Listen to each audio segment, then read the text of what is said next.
obviously Mike's still trying to make moves here, but as the roster stands right now, how happy are you with the group that you've got? How confident you guys can win at least 101? Yeah, it's a lot of guys that are coming back, and it's great to see a lot of these guys today and see more of them later on this afternoon and into the evening. But we had a special year last year. A lot of these guys are coming back. They're going to be hungry, and they're already starting to talk about it. And spring training's right around the corner, and everybody's getting super excited. So we're really excited for the guys we have. Last year, you told the guys how sort of disrespected that they were, that nobody was picking them for anything. What is going to be what's going to be your message to them this year? Well, not to dive too deep into it, but a little bit of, the season didn't end the way we wanted to, honestly. And last year was last year, and this is a totally new season. And we're putting it behind us, honestly, even though we want to feel good about what happened last year in a lot of ways, and the growth that we made in so many different ways, and getting a taste of the postseason for the first time with all of our young players. It's going to be a valuable experience, but last year was last year, and we're moving on to next year. What's it like going to have means possibly for a whole season? Yeah, no doubt. I mean, great to see him today. It feels good, and to be able to have a guy with that type of caliber of where he's done some good things in this league and made an all-star game, and we've missed him, and to have him back is gonna be huge. You've been in Baltimore for a few years now. Have you hopped on the Ravens bandwagon at all? Going Sunday. I can't wait for Sunday.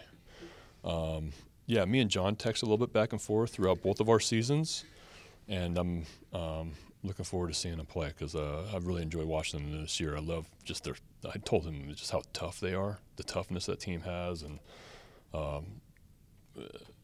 they're just really fun to watch. So I'm looking forward to Sunday. You and your guys kind of started the momentum back in October. What is that? Do you feel a synergy in what it means to have success like you did and now seeing them? Well, it's great. One, it's great to see them have the season they're having, and it's great for the city of Baltimore. I know that, and that it's great to have the fans who are so passionate, about us, and we've really felt that, especially the second half of this last year and into the postseason. Just what, proud of how, our players, city really revolved. City, we were on notice. Everybody was watching, and that's great to see, great to hear, and now. Just driving in last night from the airport, seeing all the purple and the purple lights, pretty special. So really excited for those guys.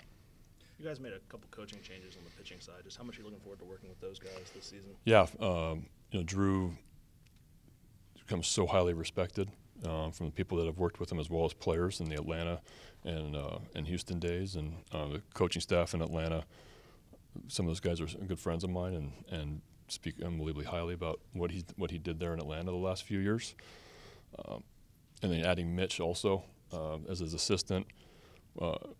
He's kind of been a behind the radar type of guy here in the organization, but everybody knows what kind of job he does and the kind of relationships that he's built, and so we're excited about adding both those guys. It's going to be a competitive spring training. How challenging and exciting is that as far as position guys? Yeah, and last year too. I mean, last year.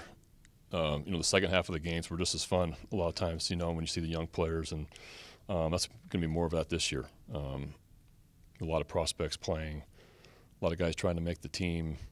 We have a lot of decisions to make. We have a lot of depth, and so it's going to be kind of tough getting everybody, starts, honestly. But everybody's going to get a lot of playing time, and I'm looking forward to evaluating these guys. You have a pretty deep bullpen. No Felix, but you have Kimbrel and you have Dylan Tate back. How comfortable are you with your bullpen options? Just saw Tate a couple days ago in Sarasota. Looks unbelievable. Feels great. So that's you never know a little bit of a guy coming off injury, but we're hoping for the best there because he was a go-to guy for us a couple of years ago and really established himself as a right on right, especially late inning bullpen guy, and we missed him last year. So we're hoping for the best, and hopefully he can help us this year. Hopefully he stays healthy. But yeah, adding Craig Kimball's a big piece, and a veteran guy that's one of the better closers in the game for a long time, and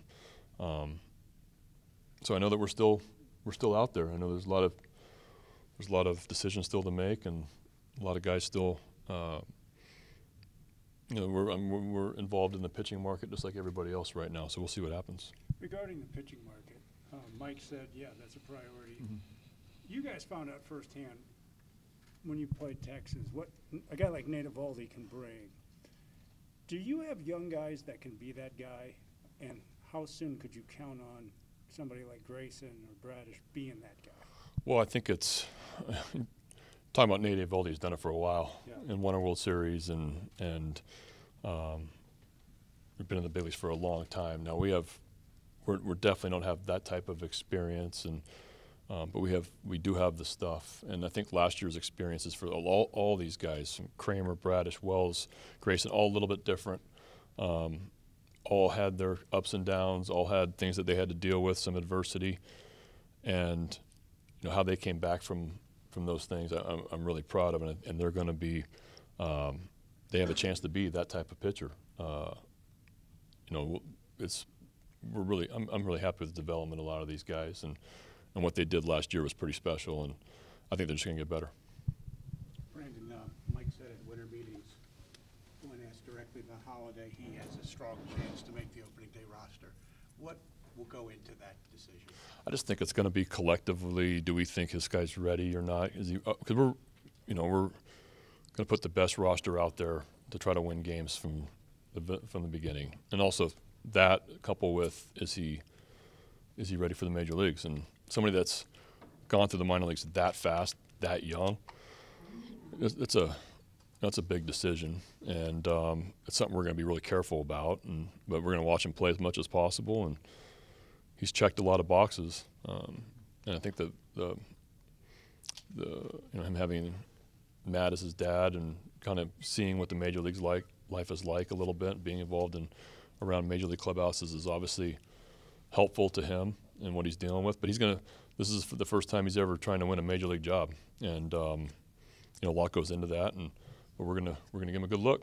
In your time in baseball, directly with players you worked with, and maybe even observing others, are there some kids who are just they're ready to go much sooner than you think? So I think at times, yeah. I mean, I've never seen anybody at a high school this fast. I don't think at 19, personally, I haven't seen. Stanton was pretty close, 20-ish maybe.